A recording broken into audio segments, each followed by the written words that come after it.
Are you trying to start your own business, or have you started your own business and you have a kind of problems of the direction that you have to take?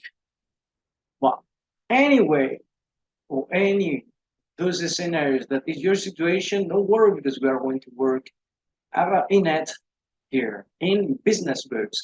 Today we have a great book that we are going to start right now. So let's go for it. Today I bring you our first of the first books in our series. This is The Art of the Start. No, sorry, The Art of a Start of Guy Kawasaki. No, Guy Kawasaki is not the guy who invented the motor Kawasaki. He is the one of the one of the greatest marketing specialists in USA. He's one also. I'm going to read the notes. I will try to post these notes, and I'm going to be very fast because, yeah, I wanted this book to be our first book to summarize and try to analyze it somehow.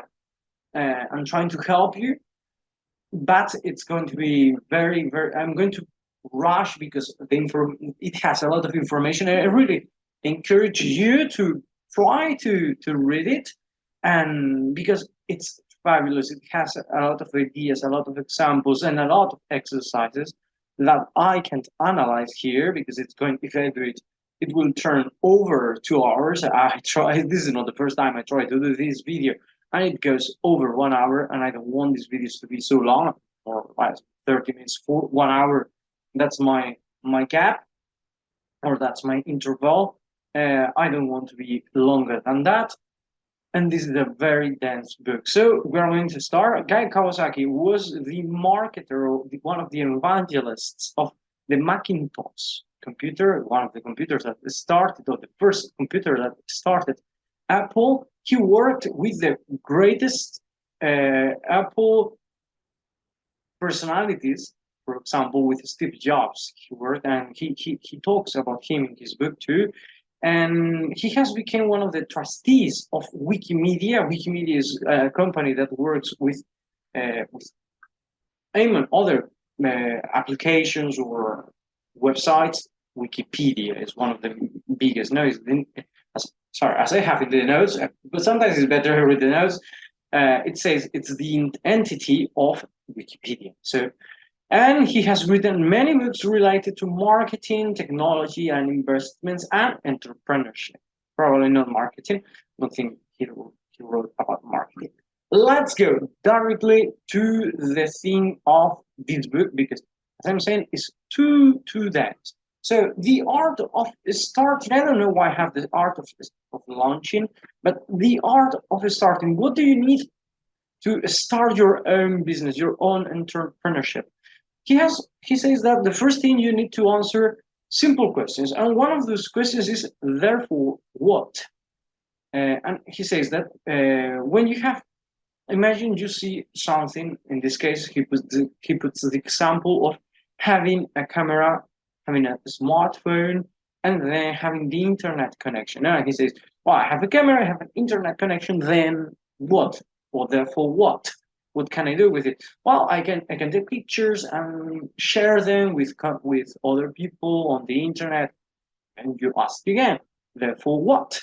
Then we should create an app that we let people to take pictures, share with their friends, and then post comments and all of that. And then that's how Instagram was created. You know, he says that this is one of the ways to start your business. Other way is to ask yourself, is this interesting or isn't is interesting? Is there a better way to do this? Okay, so it's more or less his idea is, or you create something from zero. That there is a book that we are going to analyze. It's called From Zero to One. It's a wonderful book. I've read it already. I'm sure I'm going to read it again to bring you the most detailed information I can give you. And then his first idea that this of the therefore what is, it comes from that. You have something, you have two things, and then you put them together to create something new that could help people, could entertain, people, etc. The other way is to ask yourself, is this interesting? Is there a better way? He qualifies that there are two things, two different things. Now, he says that you may ask yourself, is there a better way, or isn't this interesting? I would put them together. No, this is kind of you have a frustration. I remember the first time I lived in bank. And the first time I came here, there was no way, no clue to have what time the bus comes. No? And I'm from Barcelona. Uh, there we have a lot of applications to know when the bus comes, when the airport, the subway comes, everything of that. Now, when I came here the first time, you have no clue. Actually, the SkyTrain has yet the same problem. They don't give you the time, and then you have the frustration. I remember I had the idea of, oh, we create an application where you say what time the bus comes, what's the direction, what's the how where it works, etc. 1 year later, I didn't bring that idea up. I didn't create it, but 1 year later, there was an application doing that, but it was created by the own government. So, as I'm saying, there is another way to create to start your startup, and this is this no to see the things that are improvable. No, on the other way, to wonder yourself, where is the market leader weak? So imagine McDonald's or Pepsi, Coke, or Coke, Coca-Cola, etc. All those companies, they have always a weak point. For example, Coca-Cola, soda companies, etc. They had, now probably they've improved it, but they had the problem of the sugar. There was a moment that the companies were full of sugar. So to make a company, to make a startup or about soda companies, the best way would be to create something that you don't use sugar, and then you make the competence, and you will get one of the part of that market that gives you a lot of benefits. No, the other way that he shows is to look for your sweet spot. No, he says that your sweet spot here. I really don't agree with what he says. Well, we're going to talk about it. To find the sweet spot, you have to think about what your expertise about, what you're patient about, and where is the opportunity. I disagree in one of them, but we're going to talk. The expertise is what would you know? Would you know what you and people you are? If you're not just a solo founder and you're like a team, or you have a co-founder, what you both are good at. So you must think about that. Then what's your passion? You better start thinking about. You see here it says this is a tricky one in the book. He says this is a tricky one because it's not clear whether patience causes success or success causes patience. And this is what I agree.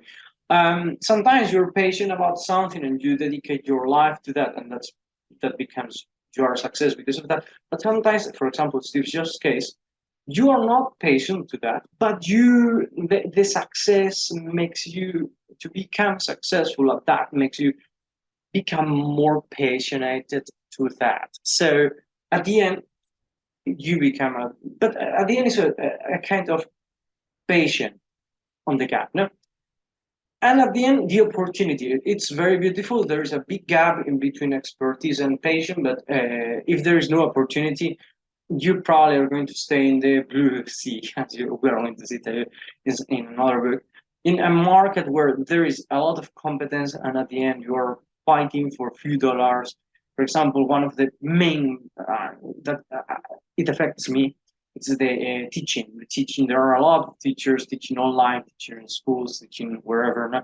And you may be an expertise, you may be you may be passionate, but if there is not a great opportunity, you're going to be fighting for in a big market. If you find that opportunity, then you close your gap, and then you are going to get in a market that probably you're going to become the leader. And this happened to some companies.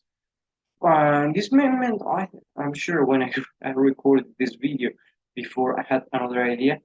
But yeah, you have to find an opportunity. For example, um, imagine you are a pianist.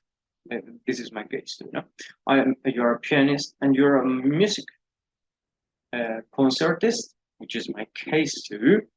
But you don't have the opportunity to become better, to do concerts or whatever. So at the end, you're fighting for that opportunity. But when you find it, you've created your sweet spot. And that's I'm saying this because I know I have wonderful mates that nowadays they are in that field and they are successful. And that's what I mean. Like just being expertise and passionate is not going to help you. You have to find that opportunity. You have to look for it. It's not easy to start a company, and that's something you must do. Other things, well, it says here to find your soulmates. It's true that when you find your soulmates, you have things to do, but it's not necessary. Okay? When you start your own business, you don't have to work with a person. It's better, it's true, but just in case that it's complementary. I'm going to talk about a bit about that. When you co-found something, you have to have similarities and differences, and both things must be complementary. If not, that mm, co-founding is going to imagine co-founding like a marriage. If you marry the wrong person, if you don't have the compatibilities, the differences and similarities that are compatible, it's going to be difficult that it works. The same for business. And for example, things that must be similar is the vision, the size, the commitment. Imagine being a couple with a boy or a girl whose commitment is not the same as yours, that he wants to be dating other people. No, so it will not work. No, you must have the same commitment, the same size. You must think where this goes, both the same direction. Imagine it's impossible you want to create. Let's go back to business. It's impossible you want to create a business, a small business, and the other person wants to create an empire. Then you both have problems. No? And the vision, know what's how the startup will start, and which how it will work, how it will evolve with the market. It's true that this will differ a bit of how the market goes, but more or less both should have the same ideas.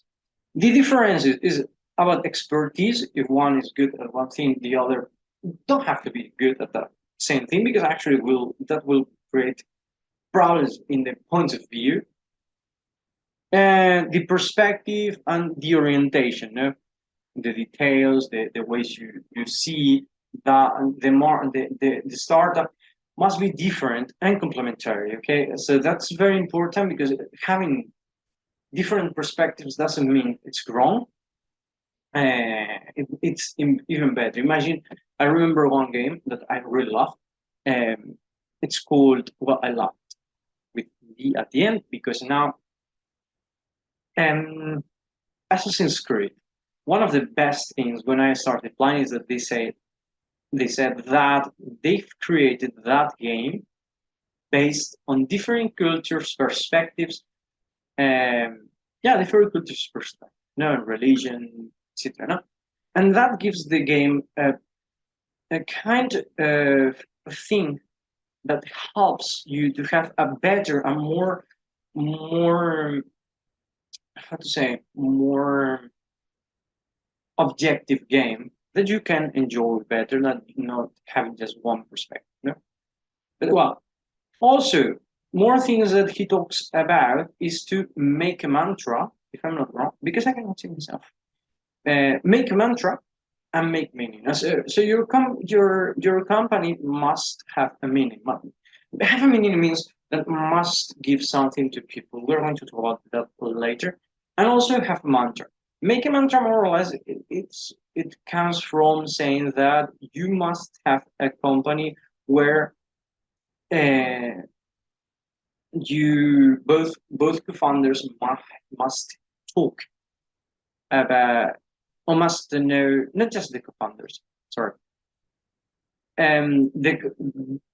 both must know where you go, but not just you. I mean, let's put an example, because I'm thinking, I'm seeing something there that I'm getting really not concentrated with what I have to say. I'm thinking of when is going to finish this to do what I have to do there.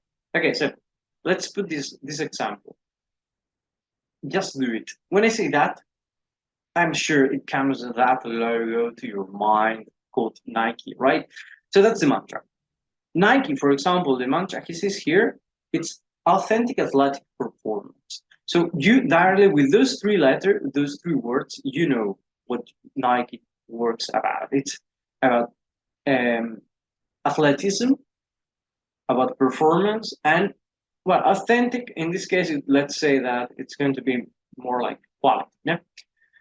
So at the end, your mantra should be something that must explain what you do in few words. Something that your parents even could say if someone asks them what your son or your daughter is doing about, they should be able to say, "Well, he's creating a company about this." Everyone should understand what's that. That's the mantra. Breathe, positive and outward focus. Okay, it's important because um, this is the message that you are going to bring to the company. The company many times they remember more the logo or the mantra than the name. I mean, not true, because I don't remember the mantras or the logos of McDonald's. Burger King is here you're the king, if I'm not wrong, but remember McDonald's is the clown, things like that. No, but these ideas will bring your company, your will bring your to your will get to your customers' mind. So this is important.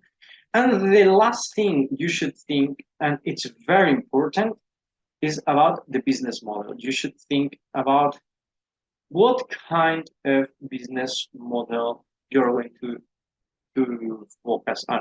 I'm going to cut the video 1 second because I really need to do what I have to do. It's about an insect. So sorry for this interaction.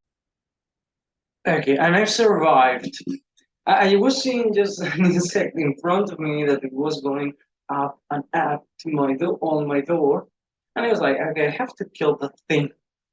And I was worried if it's going to disappear, and later I'm going to get lost or to lose it. Well, let's keep talking.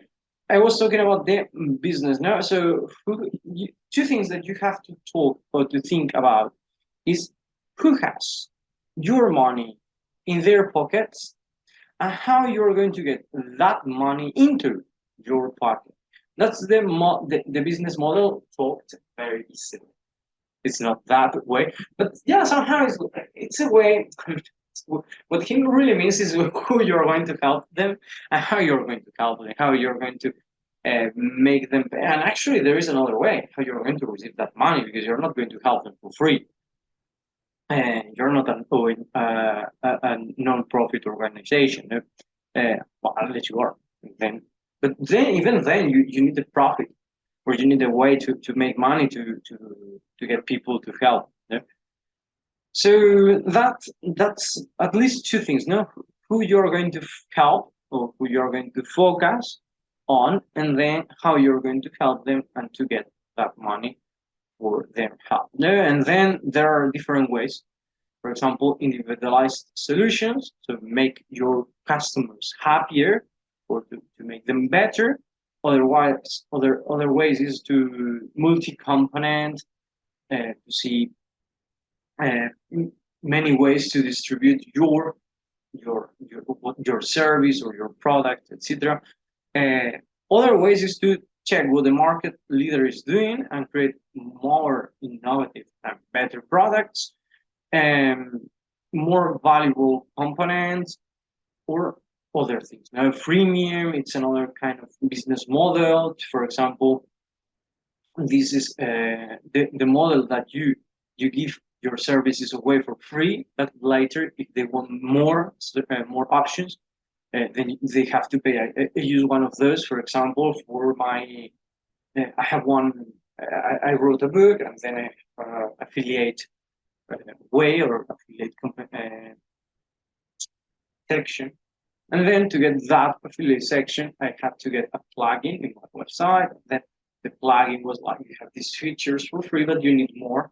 So I wanted to use the other ones for paying, and it was like dollars a month. So I was like, oh, cool, very cheap. No, so I used it, and this is a way to this is another business, no? Virtual goods, etc. So at the end, what you have to do, the tips are to specify the niche, the niche. The other day I was thinking I have to check how to pronounce that word. I forgot. So I'm sorry, I don't remember how to pronounce that word. But to specify, or to be specific about what's the market, which section of the market you want to focus on, then make everything simple. Your business model, the things you're starting. You don't want to really mess things, because the starting, you're not starting like, oh, let's just start doing this thing, and then you're going to do this other thing, and then the other thing. Because personally, I can tell you that doesn't work like this. Never, never ever. You will say, oh, I finished this thing. Let's step forward, and then you will you will find out that that thing that you thought that you finished, it's not finished yet. There are things to improve, and you've started other things, so you have to do both things at the same. There is a very smart sentence that I'm going to read you later in the following chapters, and it's completely true about that. But that later. Copy others. Also, you don't want to create something new, because many business models have been created. Actually, there are billions. I've never seen. I've never said or read anything of that, but I guess there are billions of business. They have their own models. So copy one of those that have been already tested. Don't make anything new now.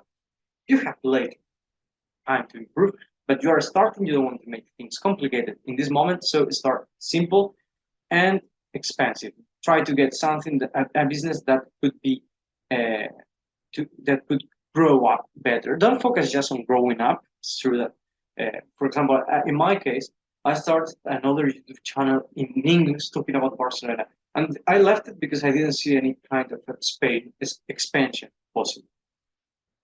But when you start, you don't really have to focus on how I'm going to expand, because if you focus on that, probably you're not focusing on what you have to do, but have just the perspective of where this may end up. And there are other things. He talks also about the MATT, that is the milestones, assumptions, tests, and hope and tasks. Milestones are more or less the things or the accomplishing and the goals of a necessary objective for the startup. He talks about 5 very important: the work prototype, the initial capital, the field testable version. I'm reading, yes. The paying customer and the cash flow break even. I'm sorry, but I'm going to pass very fast because these things are very technical. You should read it really. So I'm just bringing to you what you have to do. You have it in your notes of this chapter, so you can read it. But really, you have to think about that. The assumption is the typical assumption, the typical things you have to know: the market size, the gross margin, the sales calls per person, the cost of customer acquisition, the cost of the customer getting a customer, the conversion rate, etc. Okay, so all these technical things of the market, you should check them. Test your assumptions, not just to be theoretical. So imagine you're going to create a car. For example, the other day I saw something that it's important for me. The flying car. It's a shape. It's a flying shape. Well, let's call it flying car, as I read everywhere. And then you assume you think that that's going to cost this, and people is going to pay this, and at the end, it's not like that. So you need to test whatever you think, whatever you've calculated. You must test if that's true or not, but because there is a big gap between what you think and what the market is. Okay, and finally, the tasks you have to do. No? So once you finish doing the milestones, so you're getting your prototypes and all those things, your assumptions and testing them, you have to find recruiting employees, finding vendors, filling legal documents, and then starting to produce things. No? Again, says keep things clear, clean and simple, as I'm saying before, and do something preach worthy, something that people will just not be willing to pay for, but also will help them to be better. Okay, so what's this? What goes there? Let's pass to second chapter. It's called deactivation, and the part two, the chapter two, is called the art of launching price. This is the reason. And launching a product is really, it's exciting, but it must have all kind of. It's not must be. It mustn't. Or it doesn't have to be. Or it mustn't. It shouldn't be. How many verbs I've used in 1 second? It shouldn't be just kind of, I have this product I'm going to do. Now, it must be something more like a Hollywood trailer, okay? And first thing, when you launch, you have to launch a product that is deep. He calls it like jumper, something that must be, but well, it must be deep, intelligent, complete, empowering, and elegant. What does it mean? Deep must be a product that customers don't run out of power and a raw curve jumping product. So it has to have deep, it has to provide, and I'm sorry I'm reading, but I know the meaning, but I have to find the words, and sometimes reading is really easier than just talking. You have to provide the features and the functionalities that customers might not appreciate or really realize at first. So it must, when you have a product, it must have more than what they expect. But of course, if you are launching the first prototype, if you don't have them, at least you have the idea to have them in future. Okay, in future. The other, it must be something that is intelligent. It means that the people who have created understood the problem of the customers. Also complete, so it must have support, documentation, enhancements, complementary products. For example, the smartphone, the iPhone. No, when they did it the first, they didn't do the iPhone, and then you run out of battery and you don't know how to charge. They have the charge, they have their earphones, etc. I think they call it our AirPods. I don't remember. Well, those things that must give an add-on to your product. It must be empowering, so it must be it must increase people's productivity and creativity. It must empower people to do things better, and also it must be elegant. Remember the first iPhone? I mean, if you compare iPhone 2007, if I'm not wrong, when they launched it, with the phones before that the most elegant was the BlackBerry, and that phone has been already died. So it must be something elegant. Also, for launching, pick up a good name. Don't use something very, very complicated. Just kind of a good name that will remember everyone. Nike, Adidas, for example. Adidas comes from the surname of the founder, Adidas. I don't remember the name, but well, if it has a verb, is much better than just words. For example, Google now has become a verb. Now Google it. You don't say search it on Google, no? Or search for that on the internet. No, you say Google it. No? So pick a verb because it's more potential. Run it past people from other countries. And pick a word that begins with the letter early in the alphabet. That's important because when they put the verbs or the letters in the, I'm saying this because when you go to, it sounds stupid, no, but when you go to the market, and I'm talking about the stocks, in this case, the first thing you look is at the aim. And that's why and there's another point here that he says, avoid words that begin with numbers or X and Z, because nobody gets there. It's very important this. Don't go to those points because nobody goes there. No. And craft a positioning. Whenever you start a business, whenever you're going to do the launching, put a position.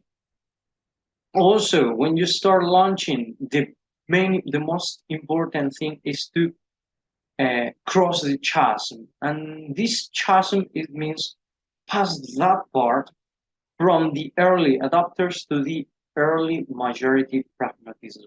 This is very important because as you can see here, there is a kind of graph where he talks about who is going to buy your product. And then you have the first are the innovators, that are the risk lovers who wants to try the first things first, then the early adopters. They are not those geeks as the innovators, but they really like innovative things. So they want to try, they think whatever any new product is good, so they want to try, they want to check it. And then as soon as you pass that gap, it means your product is good. So it's going to go to majority. But the problem is passing the gap. If you don't pass that gap, your product is dead, your company is dead, literally. And there are many problems for that, but you have to do it. And how to do the launch or the launching, prepare a date. And the things you have to do is to plant many seeds. So try to get influencers to talk about that, to make noise. Okay, he talks about plant seeds, but whatever you want to say, it's to make noise about what is going to happen. Then tell a story when you do the launching. Don't come saying, oh, well, I have an idea that I wanted to make money or I wanted to create my no, you have to create a personal story, very short, like, one day, as I told you before, when I came here, so chaotic was the traffic, especially the public service. So I thought we need a better service for that, and I created this. Now, something that is personal, but that will empower people. Also, something that provides safe and easy steps, and you don't want to create something that is difficult for the people. Conduct a pre-mortem with your company, so with the people who you are with. Create what is called the pre-mortem. So what are the things that may kill your own product? This is a brainstorming, and how to avoid them. That's what you wanted. All right. And then incubate, what he calls incubate. Where is it? Because I'm really far from that. I'm not even following the book. Incubate, he says, like incubators or accelerators. Okay, yeah, I remember now. Incubate or accelerators, he talks about things that may help you to increase or to make your company better. It's more about investment, like you need a place. So there are people, you don't need to buy a place. There are people who may help you but just want a part of the benefits. So 5%, 10%, 15%. But they don't really request you to pay in that moment, which is much better than buying a complex or a place. And if the company breaks, you have to pay all that. And he talks about the accelerators too, like mentorships, office space, administrative tasks. So all those things that may be problematic for you, there are other ways to avoid them. And then get a demo guide, so show people how to do, how to create a demo, explain people how things work. And there is another thing that he calls the art of intrapreneuring, but we're not going to really talk because I'm running out of time. But then the art of leading. This is important, he says, because as soon as you start with you start leading. When you start a company, you are the leader. He says that he never remembers seeing Steve Jobs sad or depressive, and he says probably he was, but you don't want to show it. So I'm a teacher. When I go to the class, I don't go sad.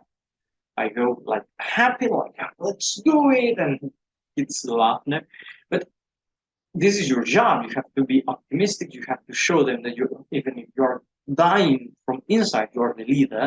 You cannot show it. You can show it with another people, but not with your team. Yeah? Establish a culture of execution. It means that you have to do it, and whatever you have to do, you do it. This is very important because many companies fail on this. Hire better than yourself.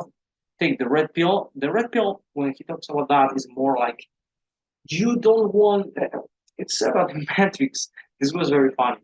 It's about Matrix movie, the first movie when I don't remember the names. Really bad at names. But well, he has the option. The steering character has the option of taking the red pill, which is to see the reality how near, really not to see the reality how it is, or to get the blue pill and just forget it, And then he says, like, take the red pill, look at the problems how they are, get people who will show you really the problems how they are. That's important. That's also like hire better than yourself. It's involved in that. And then face them, because that's really important. You don't want to see to create a product and then saying, well, my product has these problems, and people will not care. No, people will care. You have to face them and to correct them. And hire better than yourself. It means that mm, many people don't want to hire better than themselves because they think they may steal my idea. They may get to create their own company. That's really happens because it involves a lot of things, and especially if you're in a startup, what you may get, what you should do is to make them sign a document of privacy, kind of. This is a startup. You can whatever using this startup, you cannot use it for your own profit. So you cannot get our idea and create by yourself. If that person does that, it has kind of penalties. So you can get that, but many people is really afraid of that, saying, "Oh well, I want to hire, but I don't want them to. I don't want to focus on their strength. I want them just to work for me." No, focus on their strengths, on what they are good at, and make them do it. Because what you need is someone who's better than you do that. Imagine Elon Musk when he created Tesla, hiring people that doesn't know about the car, that he knows they know less than him. Now for sure. He's not a mechanic. So get people who are specialists at what they are. And celebrate success. Address the shortcomings first. So whatever it comes, before you criticize the people, criticize yourself, look at yourself, judge yourself. Remember, you've hired those people, whatever problem they bring, it's your fault. And also that if there is success, celebrate it. Bring the people the happiness, that congrat them, make them feel like good. Pick the right way and change your mind. Pick the right way is more kind of where is it? Pick the right quadrant. He says here, but I picked the right way. So try just not to focus on the bad things whenever you have to talk about the bad things. Focus on the good things first, and then try to smooth things. Try to be nice, and change your mind. It means focus on what my idea. Focus on whatever you have to do, and don't do it. And remember to say, I don't know. Thank you. Do what you think is right, and it's my fault. This is very many people is really worried of saying that. That happened to me some few days ago. I asked my manager what is going to happen this day, and he said he doesn't know. Well, in his case, it was bad because I was really mad because it's something that he should know. It's not. It's something that he prepared, but he didn't come for many days to a workplace, and then not knowing it was knowing what is going to happen, what we have to do was his responsibility. But he sometimes good things is that he says like do it as however you think is right, and that's something you should learn to do too, because sometimes you don't know really the way they can do it.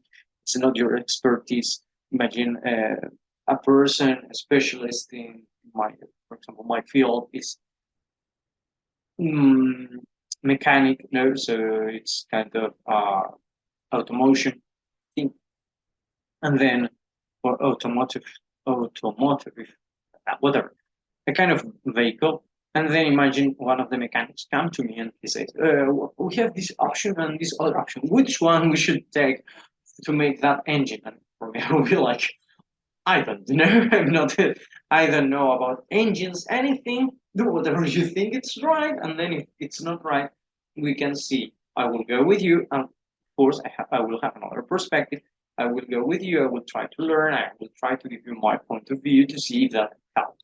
But whatever, you have to take those responsibilities by yourself, and it's important. No? Then the bootstrapping, the art of bootstrapping. This is very difficult. And he says that bootstrapping is more possible today than any day before, and it comes from development tools are open source for free now. Infrastructures are cheap. Middle layer cloud-based apps make development faster and easier. So what is this? It's more or less like what you have to do with when you don't have the means to do this. Now, so manage the class flow. Sorry. Don't look just for profitability, because in this case, at the beginning, you don't have really that much. I remember when I wrote the book, and you can do many things. When I wrote the book, my mom was like, "How much money are you going to get?" And it was like, whatever I get is not going to be for me; it's going to be for making more money. So even if I get 10 euros, it's going to be just for advertisements to make more money. So I don't really care. I don't really care if I do 10 or 50. It's more or less the same. So that's what you should focus. Just manage the cash flow, and then position against the leader of your pitch. That's very important. You don't want to do the same as the main company. You want to do something very different. So, for example, if the leader is very expensive, I'm going to give you an example. Grab is one of the companies here getting food, getting taxes, etc., and they were increases their fees and the expenses. So it has reached a moment that it's too expensive. Actually, they are not paying that much to taxi drivers. I think they pay like 70% of what they get. So when I'm saying do what the leader does, or against the leader, you don't want to pay like you don't want to. Oh, they are paying 70%. I'm going to pay 80, but the prices are going to be very cheap now, because probably you're going to pay them even less. What you want is to pay them. Probably you want to put the same price, but pay the taxi drivers more. I don't really know. I'm not really in that world. I don't know how it works here, but probably that will be much better. I know that, for example, there is one called Volt, if I'm not wrong, and I can assure you I don't get paid for saying these companies. And for example, I remember I read that taxi drivers get 95% of what they get the company. I think actually they get much more, because you can pay them by cash. So they get everything for sure. And probably the company will get some money from advertising or whatever, no, but they get money from that. So that's a way to position yourself against the leader. Sweat the big stuff. It means like whatever you have to do, the important things like developing your your product, post viable, etc. product, selling your product, enhancing your product. Sweat it, do it, your best to do it. Small things like business cards, office supplies, furniture, office equipment. Forget about that at the beginning, because it's not important. And especially under staff and outsource. For example, one of the things when I started doing the book, uh, I started doing affiliate because I knew I couldn't pay anyone, and affiliating will be helpful for the people to get money. I don't need to pay them. I just pay whatever I get. I give them the commission, the percentage they should get. And also outsource. You don't want. You prefer to have less than what you need than more, because that means more money, etc. And under staff. Also because when you need people, if you need people, and imagine these days it has happened now, those that they have laid off thousands people from Twitter and Instagram, Facebook, sorry. And you don't want that thing. I mean, if you prefer, and this is my opinion, and I think it's better, you prefer to pay more over time to the people you have, and if later we have less money or less work, so explain that, okay, now we don't have that much work, so you will not get that overtime, but you still get your salary, or probably because of the inflation, you're going to pay them a bit more just to compensate that inflation. But you don't want to lay off people, because that actually will give you, in my opinion, it gives you a bad idea. No? Also, the fundraising. There is a moment that your company will need this. You will need to make more money. You will need to get to. 1 second, my brain got stuck. You will need money from funders or from companies. I really lost where I am. So yeah, what you need is to try to tap the crowd. So the first thing you have to do is to create a video explaining what your company about, telling you a personal story. Remember that story of Bangkok, the traffic, so horrible, the public traffic, etc. Use email and social media to get those campaigns, to get those people, rob the rewards, and show a budget. Now explain how you need that, why you need the money, and how you will explain it. That's very important, because I'm not going to pay you, for example. This is very important. You don't want to say, oh, well, I want to create this company, etc., and I need 50 million, so 50 million euros, and then my salary is going to be 5,000 euros per month, because then you are showing them that what you want is to get the money for yourself. And personally, sorry, but 5,000 euros from an investment of 50 million euros is a lot of money from the investment, but very little money. Honestly, I would prefer to get 1,000 at the first year, or 2,000. Remember, I'm from Spain. 1,000 is really average. Sorry. 1,000, 2,000, and then when my company starts growing, let's grow together. No, that's the idea where you should be. And also, when you contact the angels, what closely court angels, there are different kind of investors.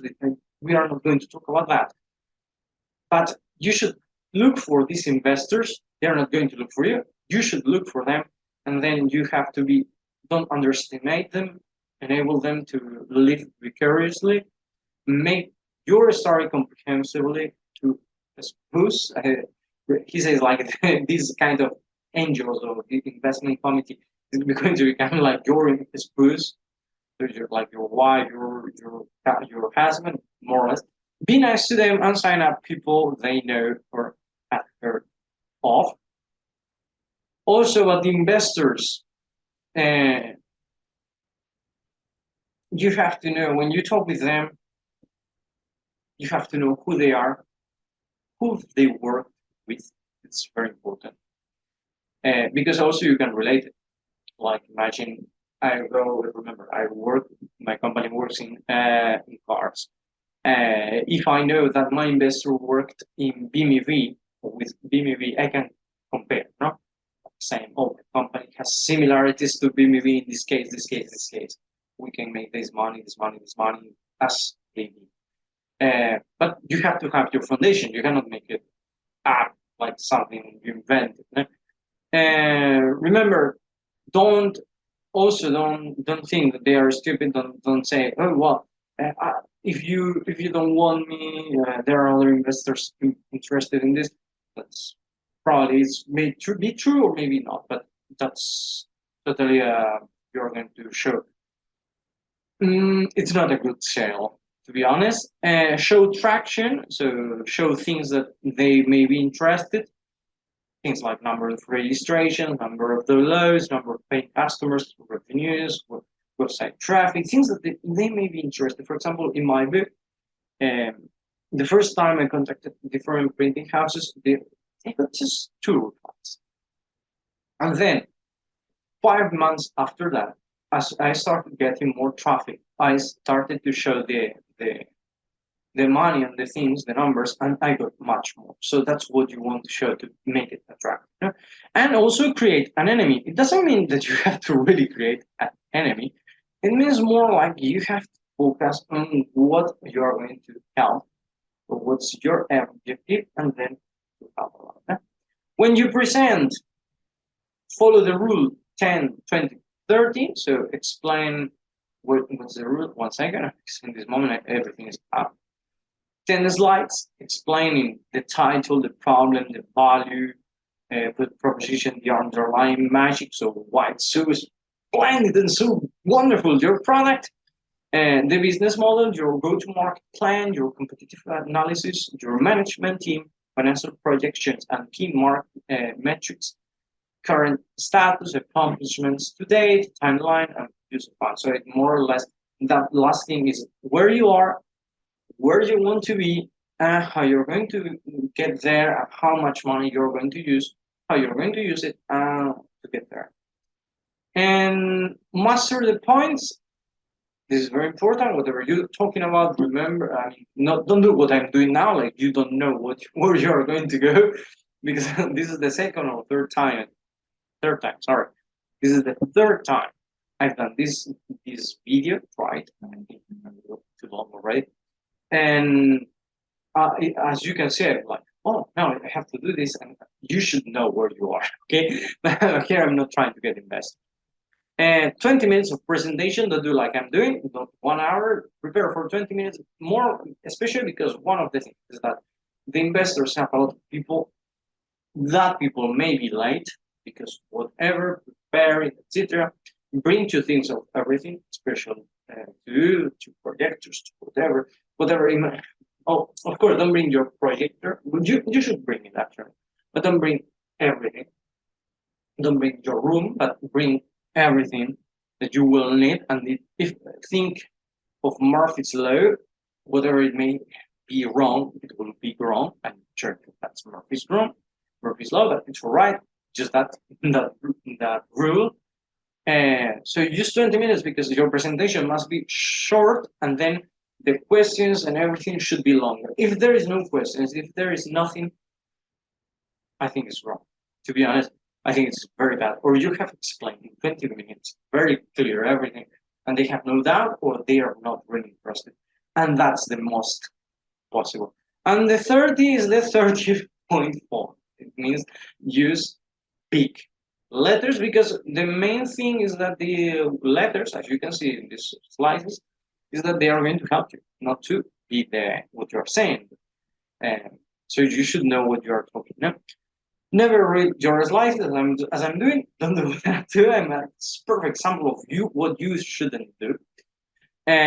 Use a dark background. Again, don't do what I'm doing. Add your logo. Don't do what I'm doing. Use common sans serif fonts. I'm not sure what font I'm using. Animate your body. Don't be sitting as I'm doing. Build bullets. This is another thing that you should read really. Use diagrams and graphs. What I'm not doing too. And just one person talk.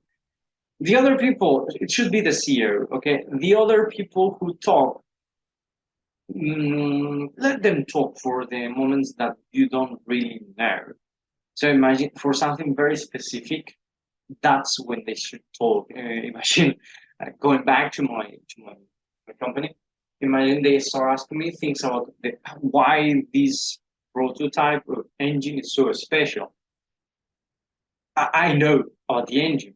I know why it's special, but probably I'm not the right person to talk about that because that's the main mechanic, the major mechanic, or the engineer mechanic, or the head of the engineering mechanics. Whoever in my team should talk, not me. But I should do the presentation, and then whatever I don't know, I should let the other person talk. Don't try to show you know everything because it's clear you will not know. Let's go to the third part, proliferation. This is the art of building a team. Ignore the irrelevant. Let's go fast. I'm going to read, sorry, but time is over. Ignore the irrelevant. So focus on what you have to do when you want to create a team. This is about the team. So don't think more about what can the candidate do or what kind of candidate do I need. Does this candidate believe in what we are doing? And is the candidate likable, and trustworthy? Don't think, I hate when I read those questions in really that why you want to work for us. That's stupid. Ask what makes you happy, or what accomplishments you feel more proud about, or how do you deal with frustration, etc. Those things are more deep questions than just why you want to work for us, to be honest. Collect the adequate data, so don't go just for those people who they have references, because those are friends, couple, formal works, whatever. Call for, of course, call them, but you should, because you need both visions, but you should call them and ask, would you hire them? They are going to say yes, no? But you also should ask them to tell you something bad. That's important because, for example, in my case, I will use always something that is like, I'm very perfection. Actually, I am. So, for example, my book was delayed some months because of that thing. So it's bad. To be honest, it's bad. But at the same time, it's good because it shows that you are really focused on that thing. But my friends will not say that. Probably will say other. Like he frustrates very easily. Sometimes he gets very easily nervous. He moves a lot. Those things you should be aware of it too.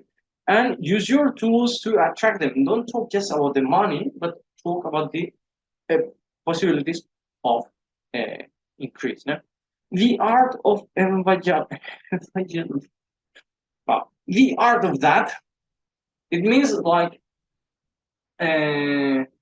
when you do this this is more like a religious word. When Jesus, whatever religion, want them to spread the word out. So that's what you want. How to do it? Make a product that is gold. This is something that he wrote. Whatever is gold, guy touches. Guy is his name. Achieve humanness. Try to find humanness in whatever you're doing. Within it makes valuable. Okay. Make it personal. Like these people don't think it's just a product, but it's also something personal. People don't buy. For example, in my case, I use Adidas. I don't use Nike. And one of the reasons is because Adidas is European, and I identify myself as European, and that's the reason. There was a moment that I'm from Barcelona. Barcelona used Nike, and I want to use Nike, but at the same moment, I was like, but why have to use Nike? Nike is American, and I don't feel American. I feel European, so that's why I use Adidas. I came back. Adidas actually. Learn to schmooze, and learn how to use the email. So use email to create that social proof behind you. Ask for help whoever you need and create a program.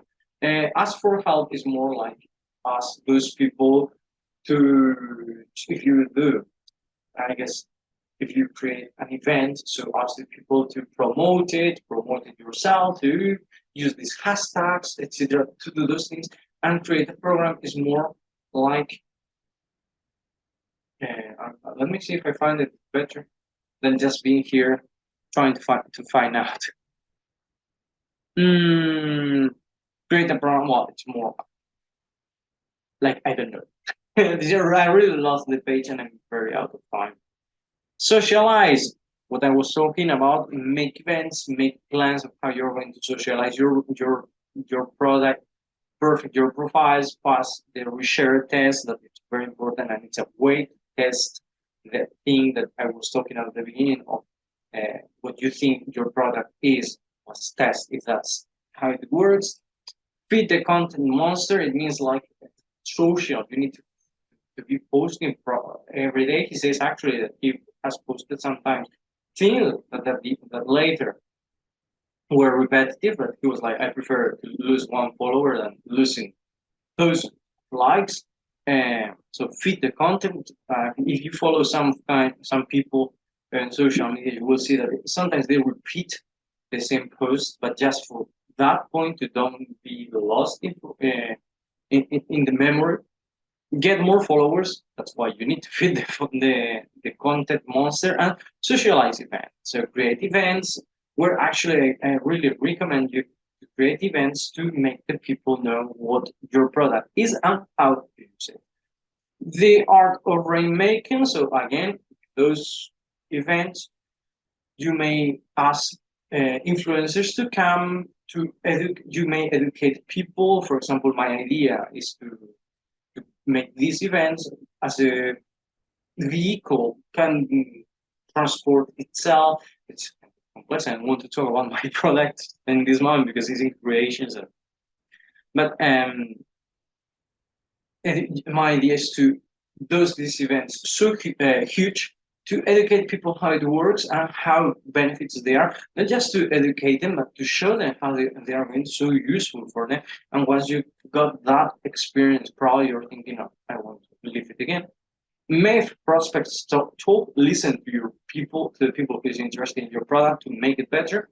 Enable test drives. That's what I'm talking about. Like let them experience what they may get with your product, because like this, they will get that nostalgia, that feeling of I need it again, and learn from rejection of not from rejection. And so learn accept that some people may not be interested in it. And for example, in my case, one person asked me the price of my book. I said it's this price that was reduced because we're in sales on sales in this moment.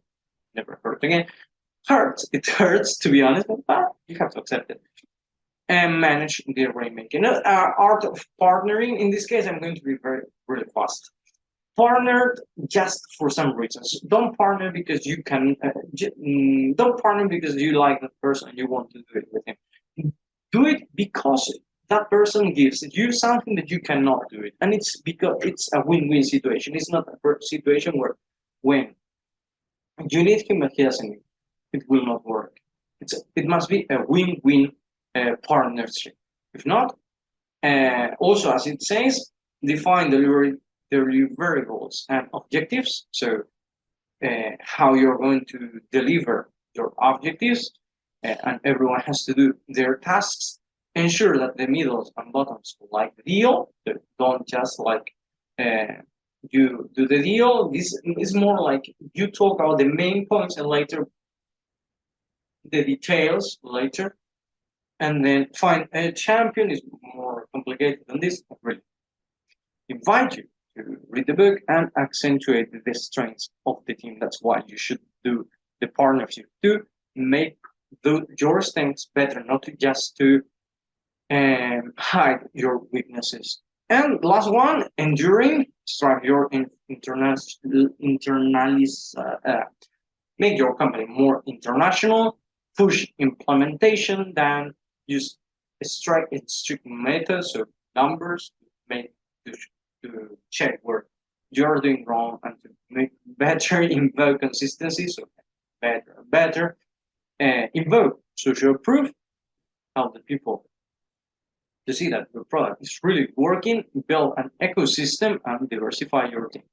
And finally, the main 10 tools or the top 10 mistakes that you should avoid. And those are multiply big numbers by 1%, never do it. Scale too fast, as I told you before. Look at that, you can grow. Look at that, if you have growth, then put your side on that, but step by step, okay? If you can manage, go forward. If you cannot, don't go because you will fall. And don't try to run before start walking. Okay. From foreign partnerships, as we were talking before, and in this case, he said he means like it's a mistake if you do the partnerships with no with needed with a need on it. Use too many slices or try to do it too fast, giving you a lot of information. As I'm saying, this book has a lot of information. It's my first book. I'm really sorry. It's being a horrible presentation. But well, I'm trying my best. Don't proceed in parallel. Forgot what that means. Retain mathematical control. You cannot control everything. I could also the control of time and the control of the everything right now. Use patents for defensibility. Don't try just to make laws to defend your position. Defend your position because nobody can get where you are. Hire in your image. Don't just hire for whatever you think you should hire better than you, as we've said, and be friend of your investors. Your investors don't care if you're a good person or not. They care about their money. So focus on work. They are not your friends. One of them becomes your friends. Wonderful. But if you see at them or look at them as they are what they are, investors, not friends. And I really wanted to help you more, but there were exercises that I wanted to try, but I don't have more time. I'm really sorry, guys. Well, I hope this at least has given you the idea of what you should do to start a startup. No, so you need the business market, you need all those things. Uh, Read the notes if you really need it. I guess so because I'm being a mess. And start. The main point here is to start. These books are really helpful, but if you don't start, nothing will bring you wherever you want. But trust me, I suffered that feeling. I still suffer, to be honest. I still suffer like I'm not still where I want to be. But it's uh, remember, as I was saying in the previous video, the only way to get your destination is to step up. If you don't if you don't make that first step, as today, I was not ready. You've seen this is a mess, but we can do it better. And this is not going to be the example of what it's going to be. I really want to give you all the information that I guess I cannot, I should cut, I know. But from these mistakes we learn. The same for you. Take action, do it, learn from your mistakes. I forgot to read you that sentence, but it was really lovely. And if I can find it here, I think it's going to give you the idea of it's in the notes. You will find it after the chapter 5. It's wonderful here. He says fundraising and entrepreneurship in general is a parallel process. For example, you may be promoting crowdfunding project while you're meeting angel investors and venture capitalists, while you're asking your friends and family for loans. And this is only one aspect of your parallel existence, because you are also building a prototype, pursuing customers, forming partnerships, and recruiting and training employees. Get used to it, because this is the lifestyle you picked. So this is the perfect example. You're going to be doing many things, but nobody has said that it's easy, but being poor is easy. It's not easy to. So you, as I've read in Instagram many times, you have nothing is easy, but you choose what's the style of life, or the style of life you want, or the lifestyle you want to pick. It's your choice, really. Take action, do it, and if you have mistakes, well, I guess in the internet nowadays everything is for free, as Elon Musk said, except his his Twitter page, it was paying until he realized he shouldn't be doing. Thank you guys for watching us. As I wish I would try to do it much better. This was a lot of content. I really encourage you to read this book. It's just 320 pages. Because later there are a lot of pages of pictures and kind of um, words meaning or where those words are from. Find it 360. So it's not going to be that difficult to read. yeah, those letters, for example, personalized stories where that word come from, or does it appear. So nothing really here has it called index. It calls index. So it's in the page 332. So it's a wonderful book. It gives you a lot of information. Read it. And as we are going to go next week, we are going to go for another very different book. And it's the first book I read, and it's called The Richest Man of Babylon. Hope to see you here again, and have a nice day. See you next time.